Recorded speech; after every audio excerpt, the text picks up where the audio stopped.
Okay, I want to thank everybody for showing up to the second day of this workshop. Randy and I are excited to finish up on some of these items. We got a lot of good comments yesterday, or I should say the other day when we went through this. I just want to remind everybody of the procedure to review the audience participation and public comment procedure. Those attending via webinar who wish to provide public comment may press the raise hand button in the webinar or dial #2, pound #2 to be placed in the queue. When staff calls your name, you may unmute yourself and provide your comment. Okay, so let me scroll down to today. All right, first thing we want to do is see if anybody has any comments reflecting on the workshop earlier in the week, and maybe some thought process on things that we covered that you wanted to add to. Is there anybody that has some items they still want to add to from last workshop?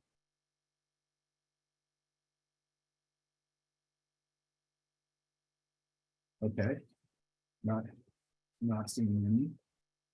We're going to move on to the continuation of the August 7th workshop here for the remainder of this.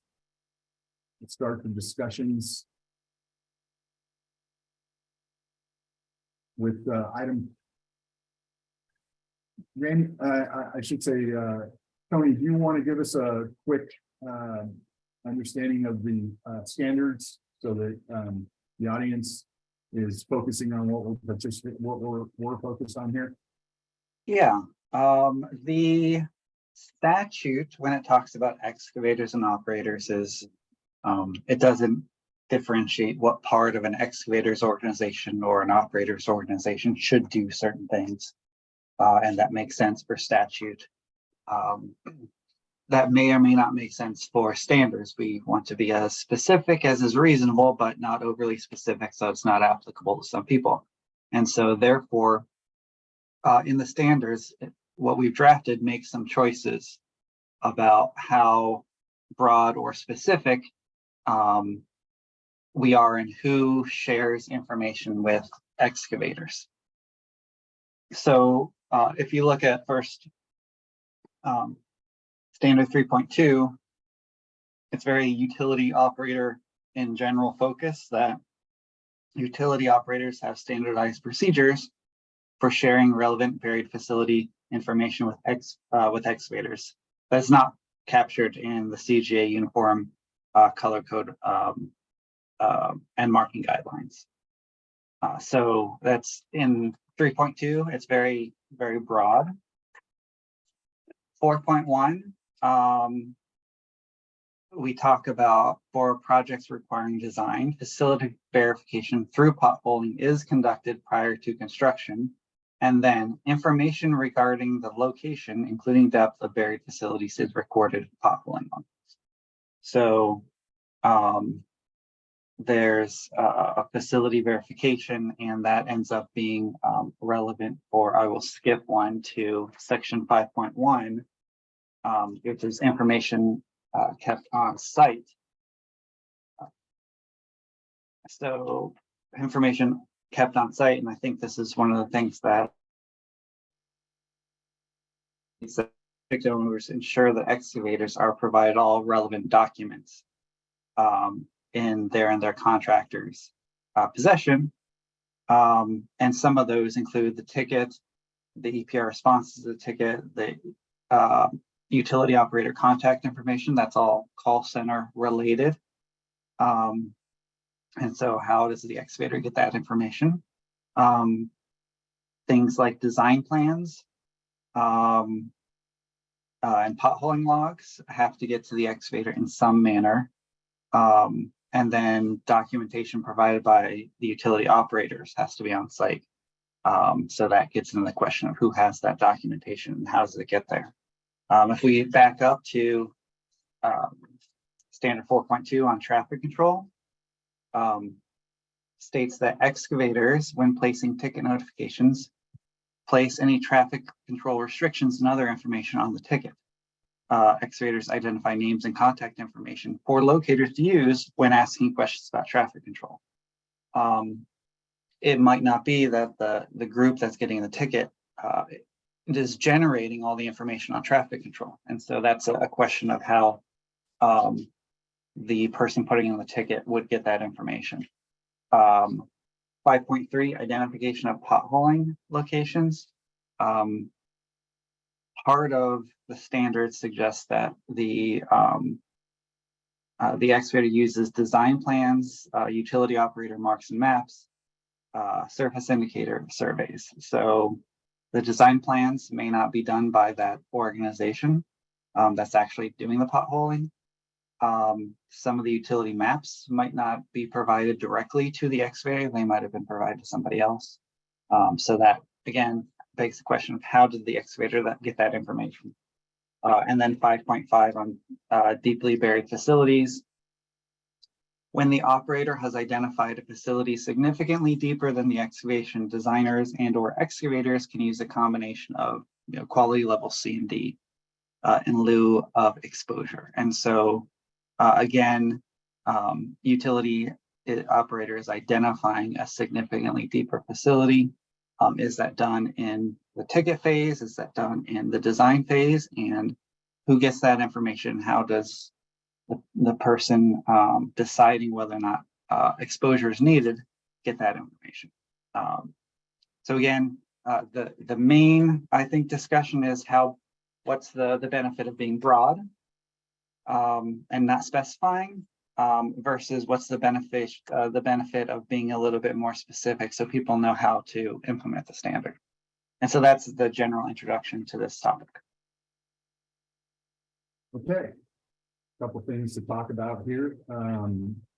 Is there any show of hands on one of the topics that anybody wants to talk about? What's still missing and any other relevant standards and references? We have a hand raised from Ion Veneris. Okay, welcome, Ion. Hello, good morning. Ion Veneris from Pacific Gas and Electric. Something that comes to mind when we talk about depth is it's obviously valuable information, and it can promote a lot of good activity. But the knowledge or the assumed knowledge of depth, I've also seen as a contributing factor to many of the damages on our lines, not only from third-party excavators, but PG&E crews as well. When there's confidence in the location of a facility, it does promote the use of powered excavation within the tolerance zone prior to the depth being confirmed. Assuming that it's 4 feet deep, then we can take 3 feet with the bucket and then hand dig for that last foot. Obviously, it's not allowed per most standards of the law, but it is something that we see excavators do from time to time. So I just want to kind of be cognizant of the fact that it does provide a level of false confidence, which does lead to damages. And in addition to that, that kind of principle can also be applied to the deeply buried facilities.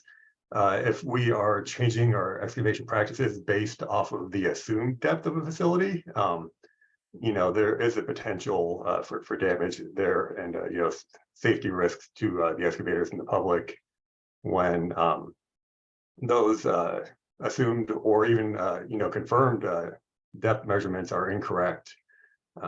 Depth is not something that can be as easily determined as a lateral position. And there's a lot of locating devices which can give you a depth reading. However, that depth reading can be influenced by a variety of factors, including the signal strength on the facility, the location of metal objects in the vicinity, if you're trying to take a depth reading next to a car or around metal plates. And as-built documentation for depth only documents the depth at the time of install or the previous daylighting. Road conditions, surface soil erosion. There's a lot of factors that can change depth after installation. So just wanted to kind of highlight some of the factors that can contribute to depth being inaccurate and the dangers of an inaccurate depth. Yeah, I agree. We had this discussion the other day, and we talked about there should be something in the standard that references if it's shown on your drawings or your plans that deeper than what you're going through, you should still pothole down.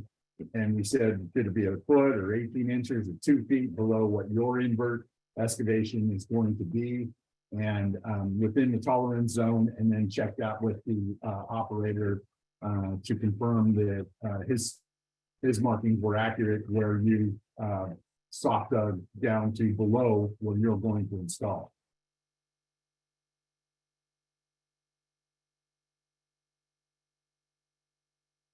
Okay, any other comments on this discussion point? Yes, next we have Eric Metzer.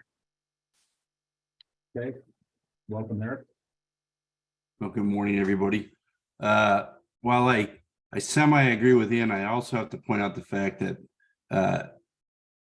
the more information I have as an excavator, the better off I am. Is quite honestly my feeling. The fact that I'm getting depth does not relieve the responsibility that I have to prospect and find that utility before I use any mechanical means within that area. I still have to go through the due diligence. And time and time again, I see where they're unwilling to give us this information, and we'll spend days almost at times because something is well below any anticipated depth, trying to find that. And, you know, because their utilities policies are, we can't tell you depth, we're going to dig down 12 feet for something that, you know, is relatively unreasonable. And I see too many times where people say, well, we don't want to give you depth. Well, I see a lot of unprofessional excavators that when they have a mark, they just use that and go with it, no differently than if they had a depth indicator as well. I don't know if that makes sense or not, but you're never going to be able to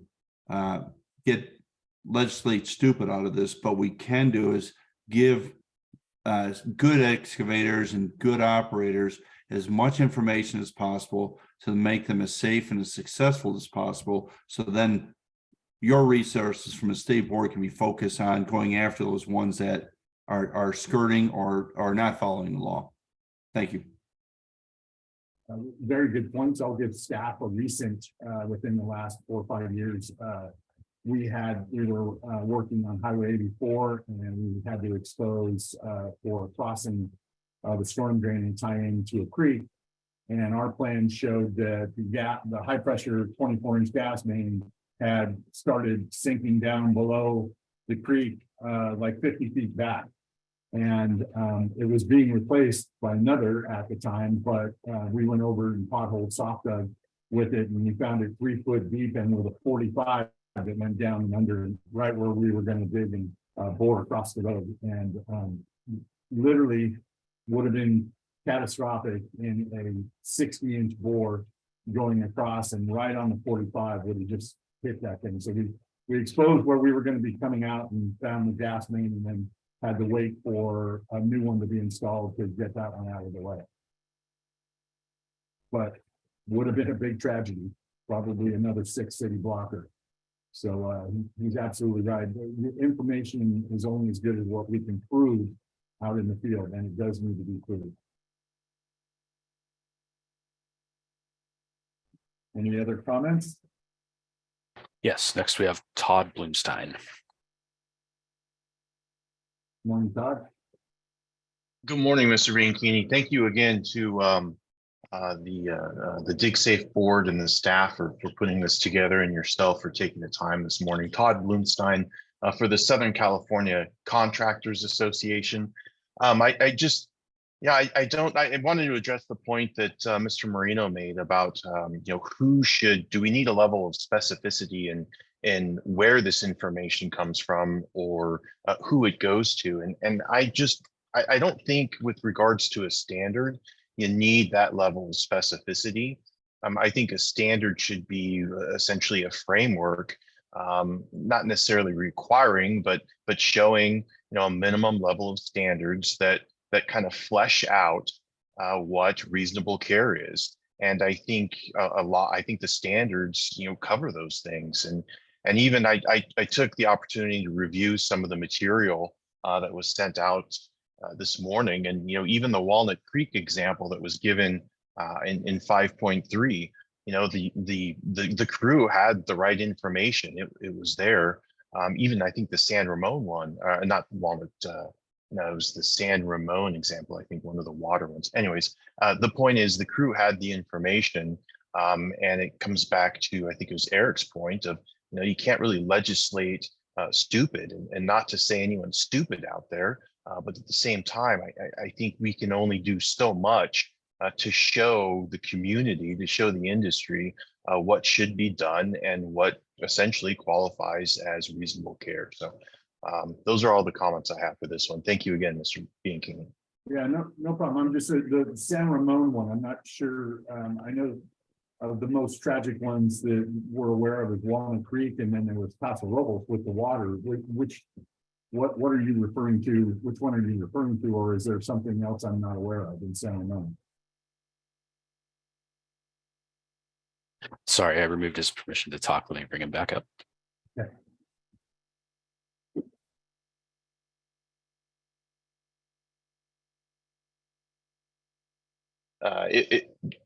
You got me now. It's hard Yeah. to tell if I'm on or not. Okay. Yeah, it was actually both of them. I misspoke. The Walnut Creek example and the Paso Robles example. Both of those. They had proper information. Actually, in the Paso Robles, you're absolutely right, and there was a trench line across to a detector check showing that, and just everybody walking the job missed it, and it's their responsibility too. But in Walnut Creek, they didn't. There was an old oak tree. The guy that was operating that, I taught to operate 35 years ago, and he's since now passed away. But there was an old oak tree that the jet fuel line had gone around in a square. And when he was sweeping, he was staying 3 to 4 feet away from it. And when he was sweeping with a V bucket to try to clean the edges off on his next pull, he hit the edge of that thing, and it wasn't shown. And that was the tragedy of that one. They didn't know that it jogged out, and the oak tree had been long dead and gone and removed. Yeah, I'd have to go back and take another look, but I recall at least, I thought it was one set of old plans that kind of showed that little C.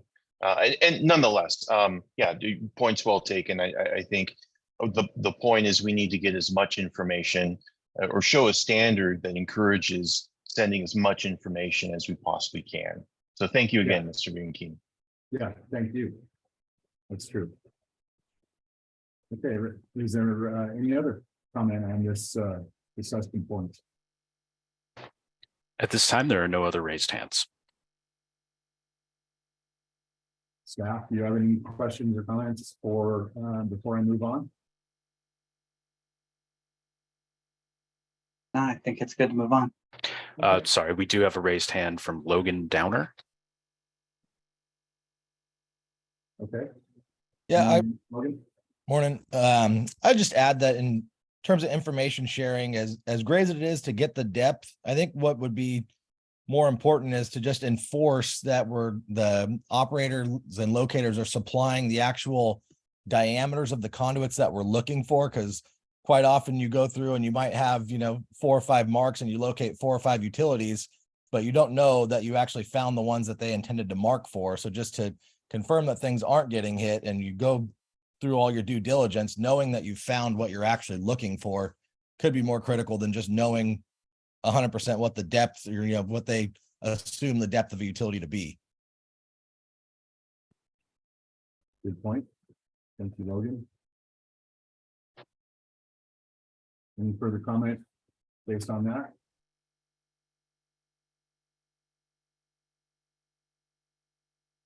Okay, hearing none. Let's move on to the next discussion points. Tony, do you want to do some explanation on these topics, or saying something? Yeah. So now we're talking about depth. Right. So there are several of these standards that talk about depth. One of the differences, or one of the things that this proposed standard does have to try to, well, to back up, this has been discussed for a while by a lot of different people. And one of the things that the board has run into was, how do we know that the thing is deeper rather than it's mismarked? There's some pieces of the law that say, hey, if you can't find it, contact the operator. But if the operator isn't providing depth at all, then it's hard to know how an excavator would know if it is deep. And so, you run into that issue. Do you know, is it deeper, or is, how far do you go to say that it's not deeper versus maybe it's mismarked? These standards propose a somewhat squishy concept, not that you're providing depth information per se, but you're providing information if something is significantly deeper than well, I'll read to you what it says. But it's the concept of not just providing depth, but providing information when something is deep or deeply buried. So we start with standard 3.2. Utility operators have standardized procedures for sharing relevant buried facility information with excavators that is not captured in the CGA Uniform Color Code and Marking Guidelines. And then here's the depth part. This information includes facilities buried significantly deeper than are easily electromagnetically locatable, and deeper than most buried facilities of a similar type. That's how it's defining deeply buried in that one. If we go to standard 3.3, use of surface indicators to confirm instrument readings. Locators use surface indicators to assist in confirming the location of buried facilities. If the locator identifies a possible discrepancy between the instrument readings and the surface indicator, the locator contacts the designated utility operator personnel for assistance. Now, in the discussion, there's some discussion about, well, I'm not sure that it's even in the discussion, but if we're talking about instrument readings and you have a facility that is deeper than is easy to capture using instrument readings, how does the locator manage that issue? And do they have the information on depth? Standard 5.5, this is more specific on the nose, dealing with depth. And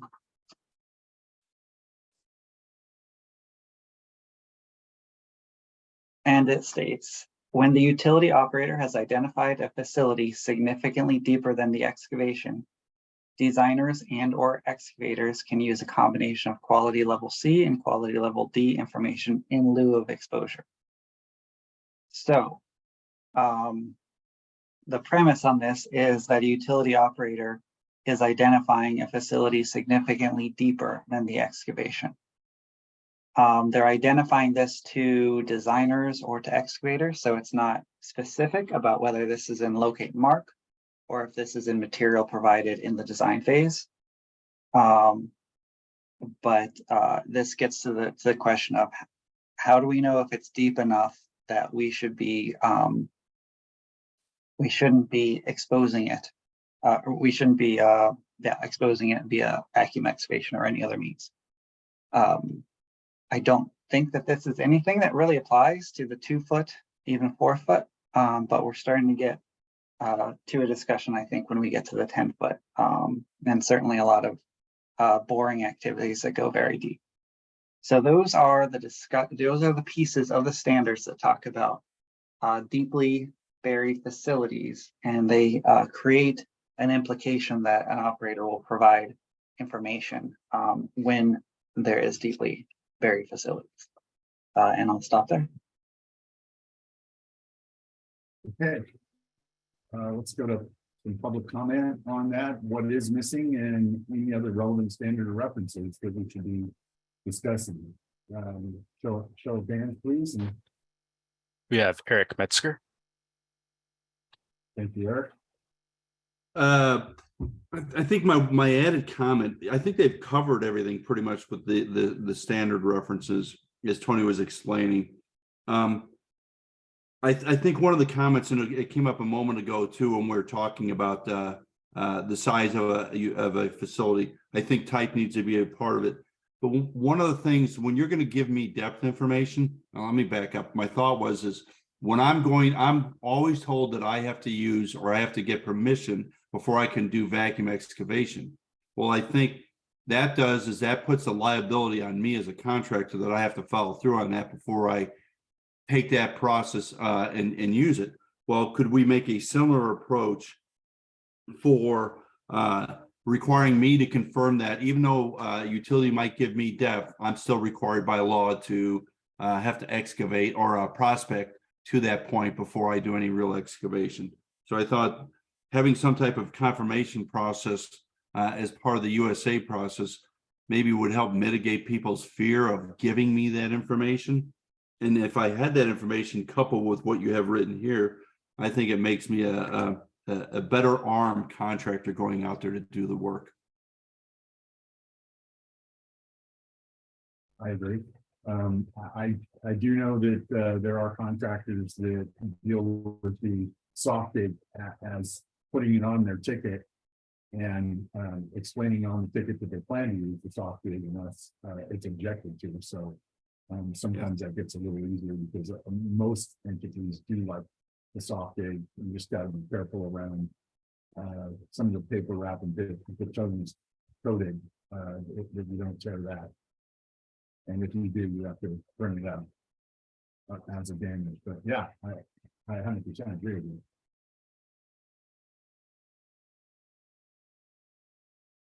Any other comments? There are no other comments at this time. Oh, I take that back. We have Todd Bloomstein. Thank you. Thank you again, Mr. Bianchini. And, you know, just as maybe a procedural, although we're getting towards the end of this, maybe giving like a last call on comments, you know, move on in 10 seconds or whatever, because I have a tendency to keep thinking about some of the comments. With regards to depth, I'm kind of torn, and remember, again, Todd Bloomstein representing Southern California Contractors Association, looking at this from a policy perspective, right? Less from the practical perspective. You know, I'm hesitant to even talk about depth because there is a really well-established perception, at least from the excavators that I talk to, that you will never, ever receive information about depth. It's just not guaranteed in this process.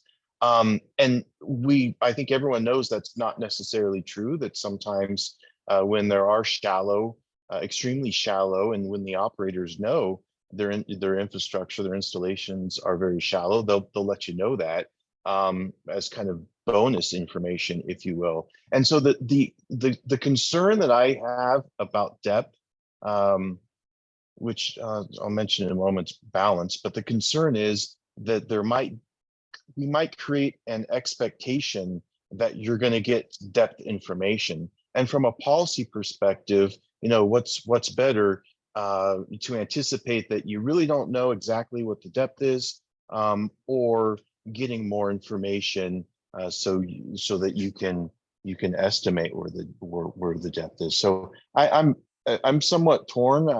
I do think more information is great, but you know, slightly concerned that it's going to create something. I wouldn't call it an imbalance, but an expectation that there might be an expectation for depth. I figure I'll leave it at there, Mr. Bianchini. Okay. Any other comments based on Todd's? And can I just ask a follow-up? So I think, Todd, is your concern that that it could create an expectation that depth will be provided, but that expectation is false and it won't be provided. And so what are the implications of creating an expectation that is never filled. Is that the concern? Yeah, that's exactly right. Okay. And to your comments, the depth is required when it's embedded either in the asphalt or concrete. They're required to tell you that there's an embedded, don't soft cut through it or anything accidentally. I will tell you that most of the time, and I think Randy's got some connection problems, but most of the time locators aren't given that information by either their companies and or the people that they are subcontracted to. And it unfortunately happens that it gets cut through quite often because they didn't know. But that is a requirement in 4316 that they are to notify you when it's embedded.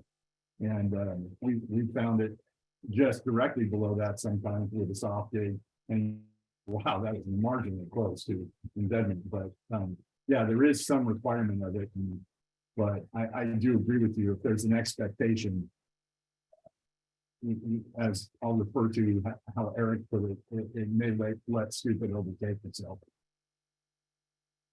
Yeah, am I still on? Okay. Yeah, absolutely. And you know, putting the we can go not to go down that rabbit hole about micro trenching, but you know, I think that's certainly the exception, right?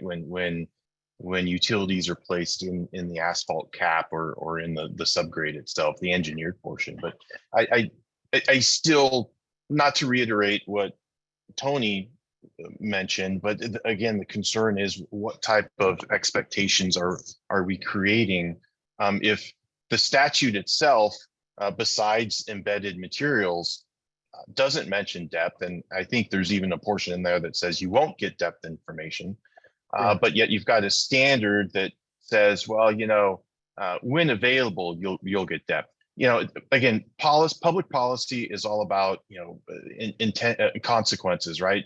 Trying to manipulate consequences. I think at the end of the day, having the framework for operators to provide depth information, provided it's not expected, is a benefit and helpful, I think, to the industry. So I'll leave it there, Mr. Minkini, but of course I appreciate the conversation.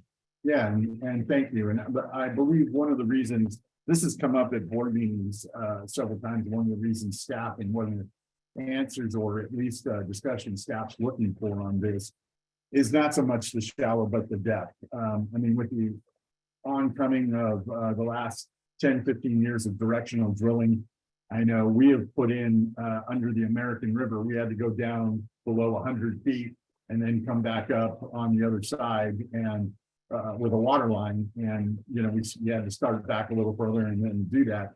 It happens. I mean, sometimes it's easier to directional drill under a bigger set. I mean, I won't get too deep into the weeds here, but there's a lot of Hetch Hetchy and East Bay mudlines throughout the Northern California that can go down 15 feet, and you know, knowing how deep you have to go to either get under it or cap over is sometimes very useful, and it makes for difficult excavation. Oh, So absolutely.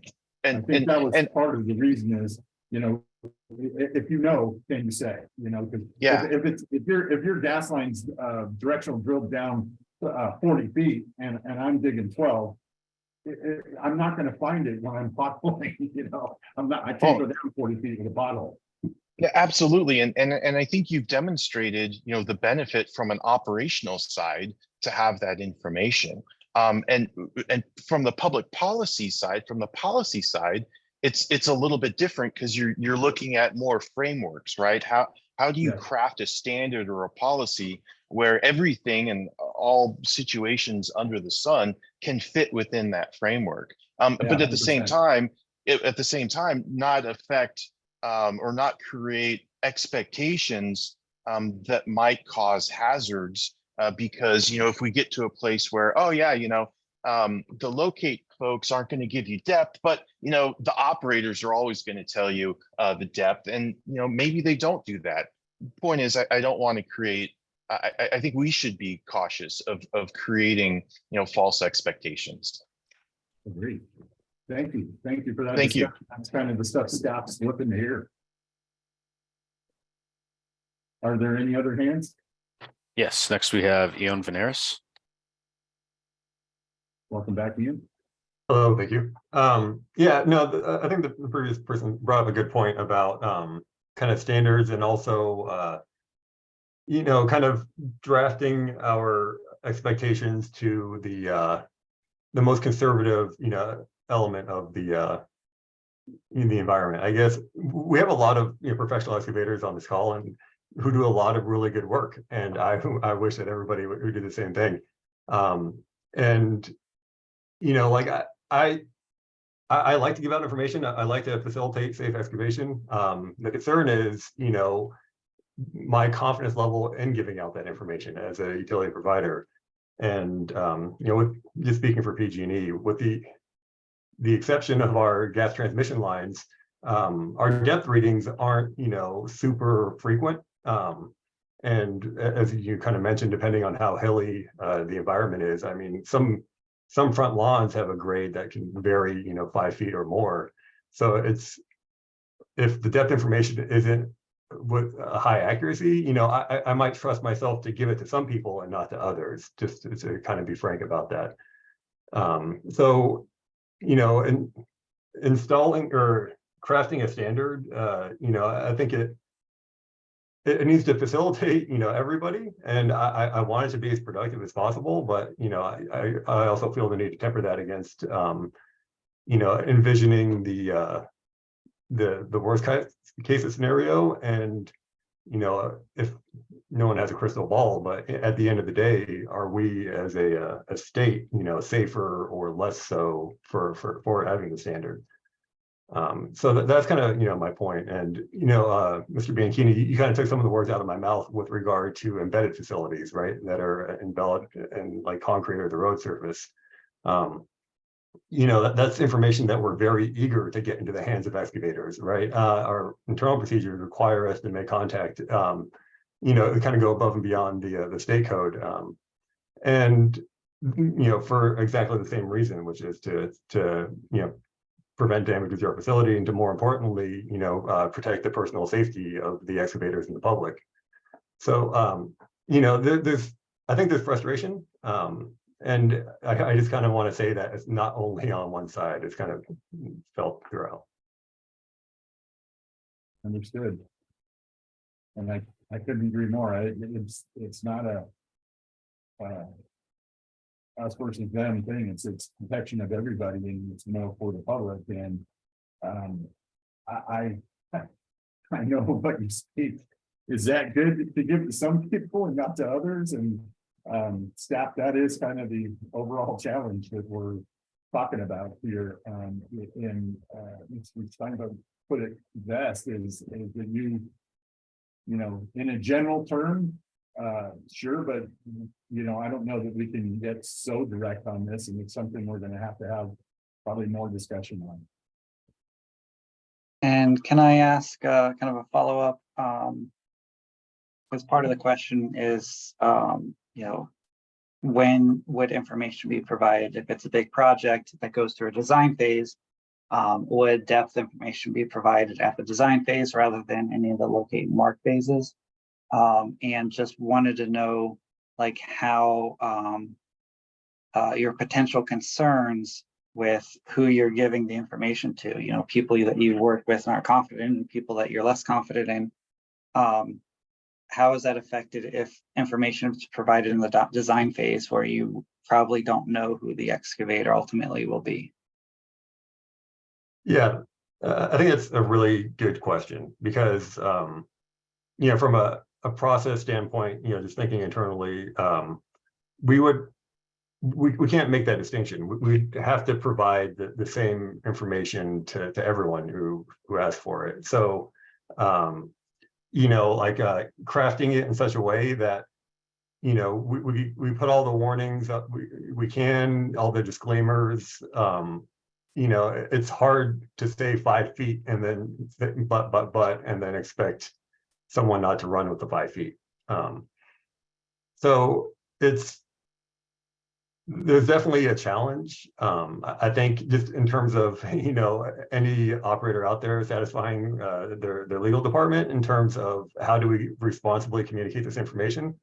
And I could see there being lots of different kind of feelings throughout the utility operators in the state.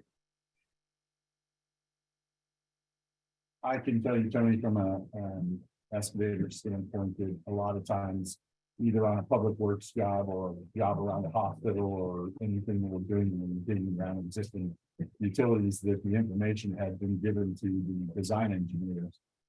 There is a paragraph in the general notes that says the excavator shall verify the invert and so forth of the utility, because it's based on information heavily funded, so it does put it on the excavator to, yeah, it's shown on your profile drawings there at, running at a common, 5 feet something, but we're told to verify as well.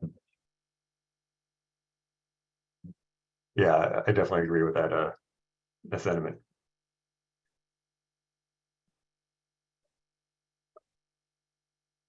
Okay. Do we have any other hands raised? Yes, we have Eric Metzger. Come back, Eric. I think one of the things that I'd point out is, I'm not looking for depth. I know what my depths are, anticipated depths are for almost everything I'm doing from a distribution perspective, right? I think what we're talking about, like you said, is something shallow, which has already been defined, that there's a requirement to let us know that. But it's the deeper stuff. So when I am boring, when I am trying to build that profile, or I'm doing that design work, having that information becomes vital to really save a lot of effort and time and do things more effectively. And maybe it requires, and I actually like what you had said, Ron, about, do I trust who I'm giving this information to? Maybe before depth is given out, it is a field meet, a face-to-face. Maybe there's a waiver that has to be signed before that information comes out. But if nothing else, it allows that operator to get face-to-face to that contractor to say, do I really trust this guy, or do I understand what they're trying to ask for, and be able to communicate more effectively, so we're all sharing information more effectively. I don't think it has to be as laborious or maybe as well documented as what we're trying to get to, but it just is another piece of information I'd love to have for a lot of the work we're doing. Thanks. Good comment. Any other comments? At this time, there are no other comments. I see Randy back.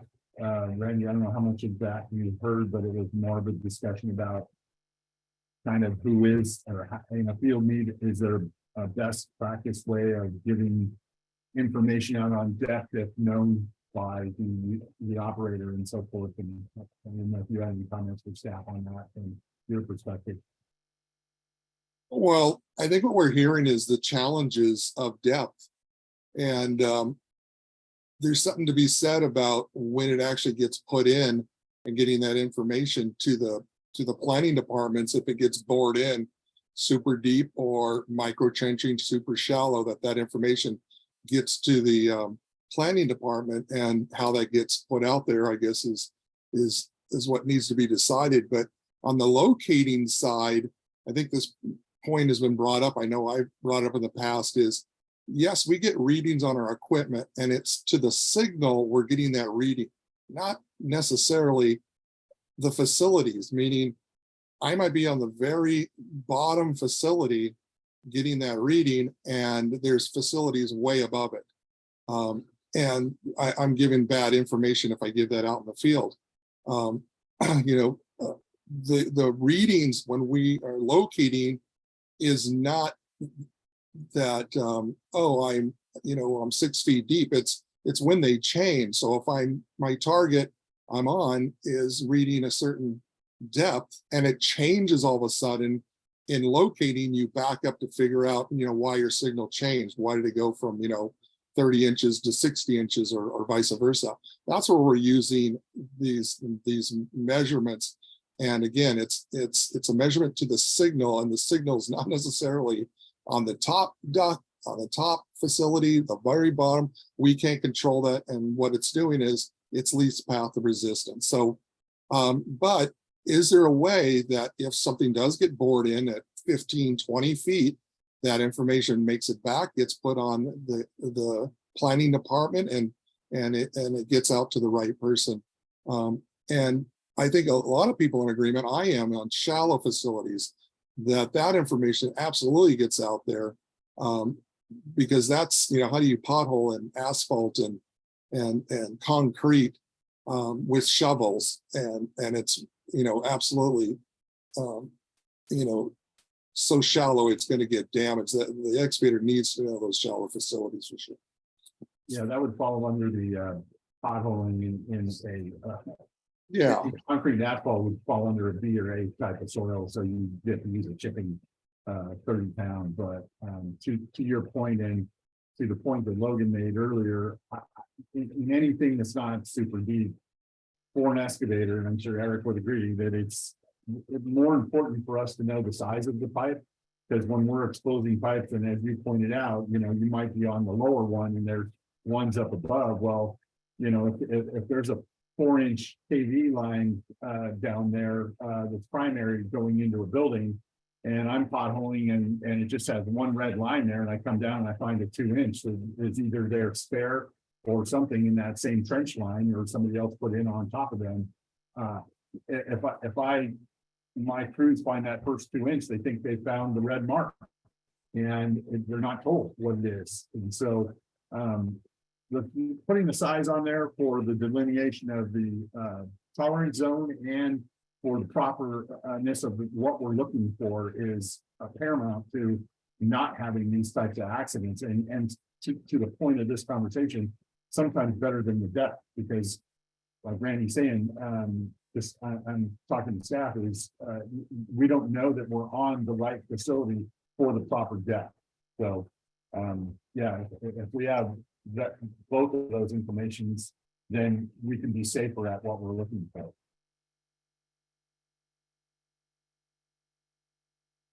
Do we have any more hands raised? There are no hands raised at this time. Okay, I'm going to take a few seconds here to let some of that sink in to Todd, and if he wants to come back on, otherwise we'll move on in a few minutes. Staff, do you have any questions? No questions. Okay, thank you. Okay, then let's move on to the final one, the standard 4.4 delineation for points of excavation. Someone want to talk that one in? Yeah, so this one is a little bit more niche, and in part came up when we had heard from the Napa Community Firewise Foundation was putting in a bunch of signs, and there were some issues that they had in getting all these tickets to have volunteers put in the signs. And so just in thinking through past the ticket question, trying to come up with how should we tell them to delineate? Because if they would delineate and say it is, I'm putting it right here, and that's, a 6-inch, dot, and there was a facility there.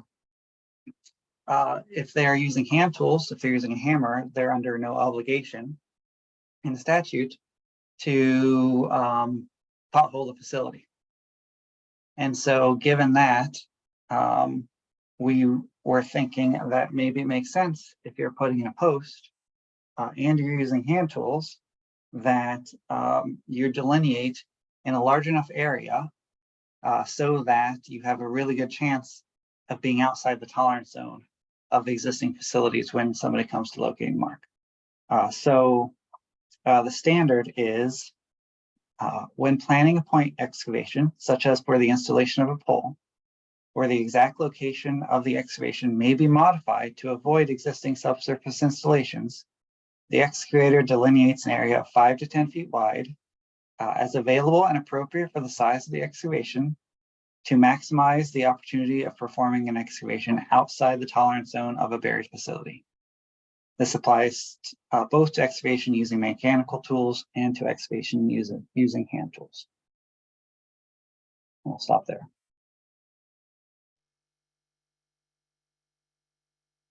Okay, do you have any public comment on that?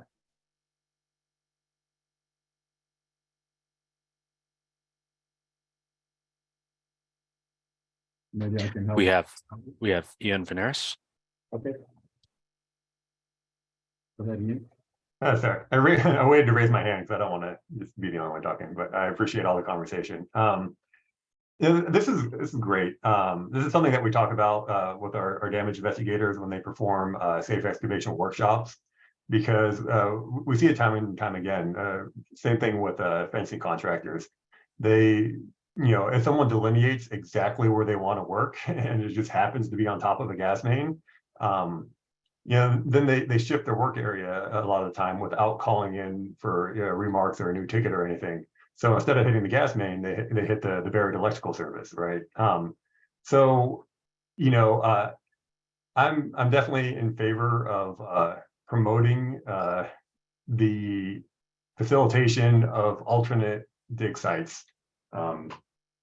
It's something that we try to communicate by word of mouth, and I think continuing that effort via this kind of standard would be positive.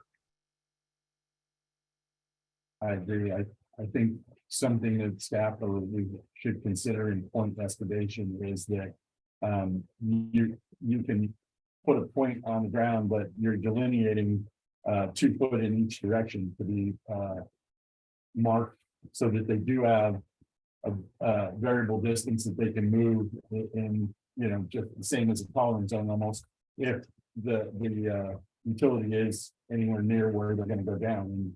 And just because they're using a hammer to strike a post in the ground doesn't, that's not estimate. We still require the locate it if you're going to break the ground. So it's the post itself is just another instrument of excavating. Yeah, and I also I like 5 feet because if if they're excavating for a single point, right, like a 6-inch circle, and then they decide to move it a foot to the right, we might not mark a facility that's 3 feet away. However, if you think about the tolerance zone, and if there's multiple facilities there, the electromagnetic locators, they're subject to signal attraction and repulsion and might throw off the location of that other signal. So, the bigger the circle, obviously within reason, that we kind of accommodate this. It does make more work for the locators. They have to mark out more things, but I think, you kind of need something just like a little bit bigger than a couple feet to ensure that, there's an adequate secondary location that is indeed clear of other facilities. Good point. Any other hands? Yes, we have Todd Bloomstein. Hey, Todd?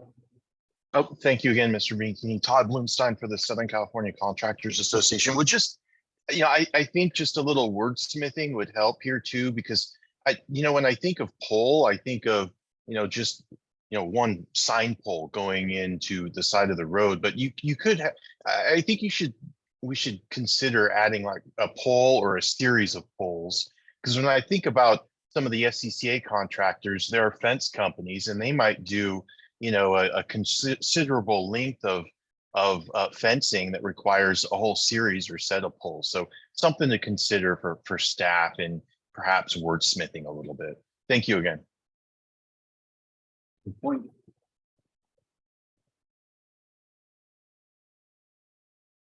Next, we have JG Quevedo. Okay, welcome. Hey, how's it going? So are you guys, I'm just trying to get some clarity here. So are you guys referring to maybe creating some sort of a radius for the land locator so that we have some sort of a buffer in a sense, in the event that, obviously they come across a line so they can have, so, they don't have to call 811, or is that, I'm a little confused, sorry. I believe that is the point. Yeah. Leon made the best point is this was originally started out with a fire location, Firewise community, and they were trying to do a point excavation, putting just a point dot on the ground, a spray where they wanted to drive a stake to notify the fire department of what was possibly up on that piece of property, a turnaround, water tank, anything that was right on that post, and that's what brought this up because. Tony and I went up there and talked to them about the challenges and everything they had, and we're trying to see if we can help put some of this in there. Todd's point was, but a lot of stakers have to even do a temporary fence to drive one in, so that one should be wide enough and be in linear. But yes, the point on a point system stake, it was a radius, and I think Ian's point of being 5 feet is a really good idea on that particular point excavation. Agreed. I agree. Thank you. I just wanted some clarity on it, and I kind of like that idea. That's a great idea. Thank you. Yeah, it gives the locator a little bit of, hey, I've done my job and I've given them a good area that they can actually move to if there's 1 or 2 utilities in there and or they recall and reposition. But yeah, I think that's a good direction for staff. Thank you, Ian.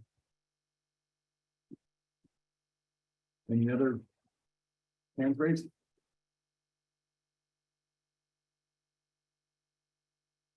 There are no other hands raised at this time. Ask my co-chair, Randy, do you have any comments on what was said in this one? No, I'm good. I think that was good discussion. Okay. Thank you very much. I'll give that a moment to soak in for everybody and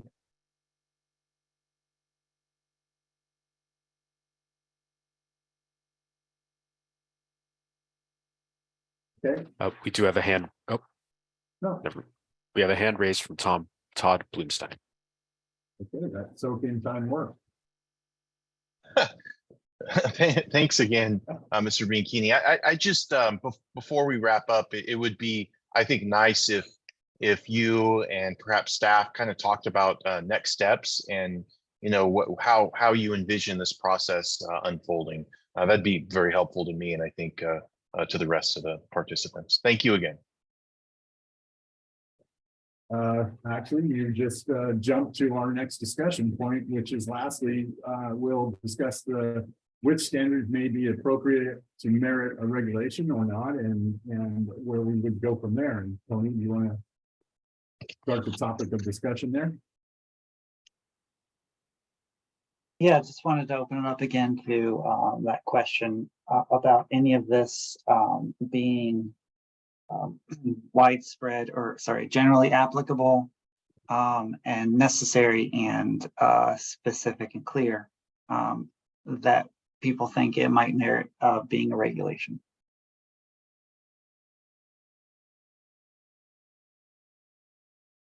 Any hands raised? Yes, we do have a hand raised from JG Quevedo. Go ahead, please. So which standard might merit a regulation? I would say, in my opinion, because I like the idea of a buffer zone or or as you guys said, a radius that I would kind of consider that, in my opinion, something that would merit a regulation. Thank you. I think I would too, and the other one I would do, although it's already in the regulation, put more emphasis on the point of the size of the utility for the excavating. I can't emphasize enough how important that is for locating.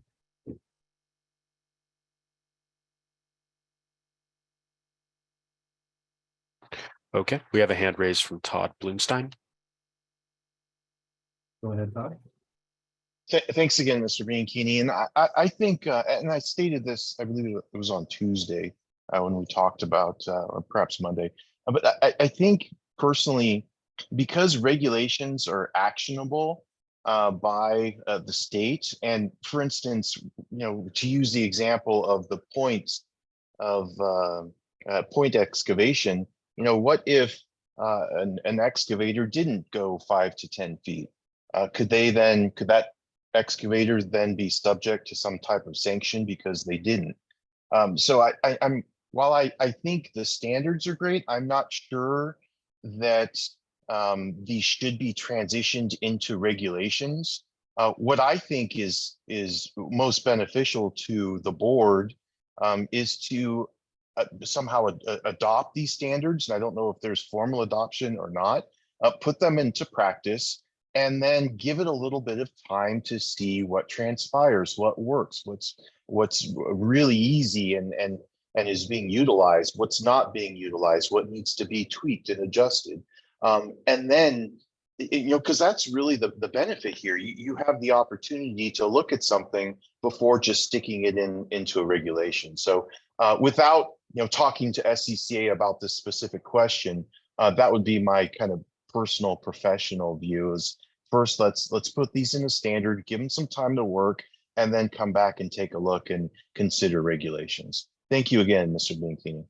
I have a quick question for you though, Todd. I didn't understand your example. You were saying that in a point excavation, if the standard was a 5 foot, it had to be located, and the excavator didn't use that. I don't understand that. If you put it down the point, then he would knowingly not use that point and then be held responsible for that. Yeah. So if it's a state regulation, a regulation is one level below what a statute is. And as I understand regulations, if the standard is adopted, and I was trying to find it on my sheet and I can't find it real quick, but if that standard were converted to a regulation that says, look, any point excavation has to be with a 5 to 10 foot radius, or that much wiggle room, if you will. And if a contractor doesn't use that 5 to 10 foot radius, but instead does a little circle, like here's we're going to do point excavation, well, then technically they're in violation of the regulation. And as I understand how things work, they could technically be sanctioned for not following the regulation. I'm having a problem with your scenario from the standpoint. Then why did he put the point down where he wanted to put either stake or excavate there? And then you're saying he moves. It would be the same thing if I, in my zone that I threw a USA ticket and I put 4 points on this street and I go, no, I'm deciding I'm going to go on that block over there and start digging. Well, yeah, I'm absolutely responsible for everything that I do in there. I'm kind of, it doesn't matter whether that's a regulation or not. You violated the 811 standard of 4216 by not going where you said you were going to go.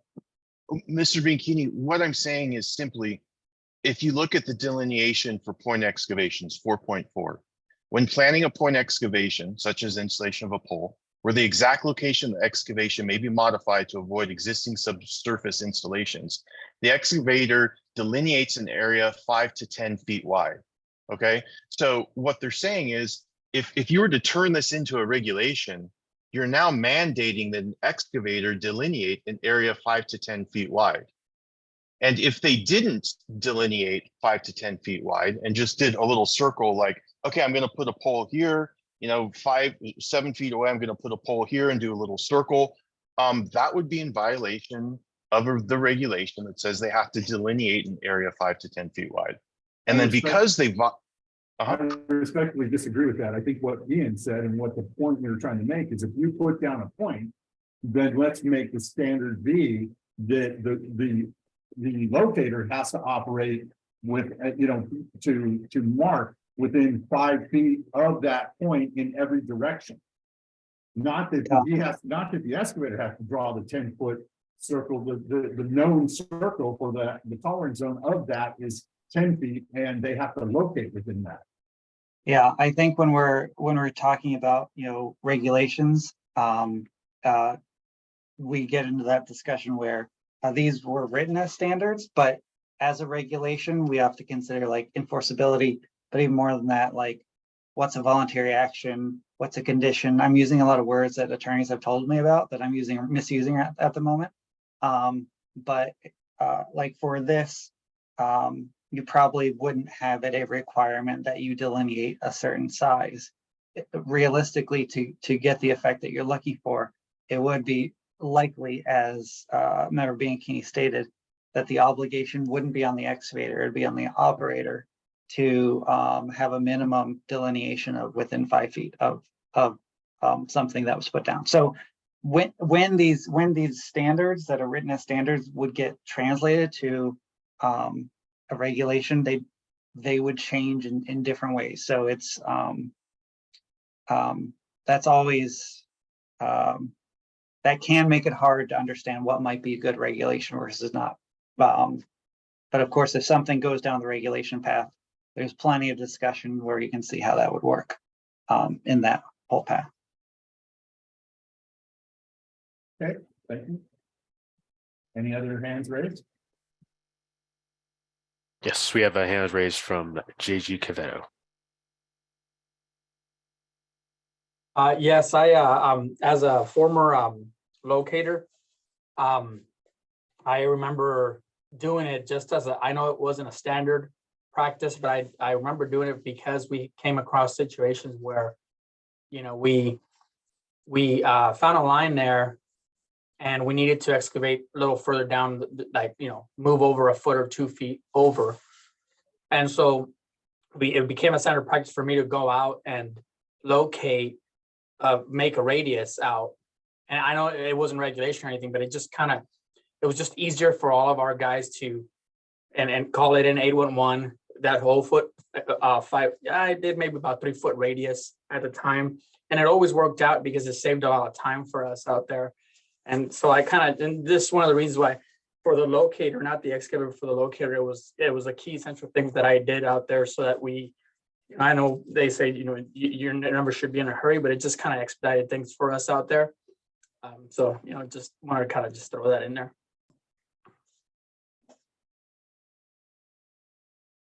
Thank you.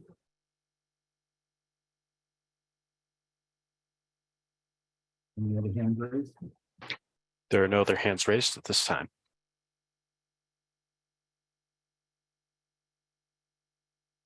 Okay. I think that's pretty much everything on our agenda. I want to thank everybody for attending. Some of you have any last comments? No, I definitely appreciate all the participation. I think the next steps are that, you know, we'll take all these comments, make sure that the design committee is aware of the discussions because they have standards that are coming up that very much interact with these standards. Questions like who does what between, you know, designer versus excavator. Questions about if there's depth provided, when, where is it provided? Questions about potholing and at what phase does it happen and what are the constraints? All that, you know, feeds into the design discussion. So we're hoping end of the year, beginning of next to have some draft design standards for everyone to look at. And then you'll be able to look at those in combination with these and have more of a discussion again. Yeah, nothing's happening overnight. That's for sure. So really appreciate everybody's attendance, and on behalf of staff and Mr. Charlon and myself, we appreciate the comments and everything. And at this point, we're going to go ahead and adjourn and enjoy the rest of your day and your weekend.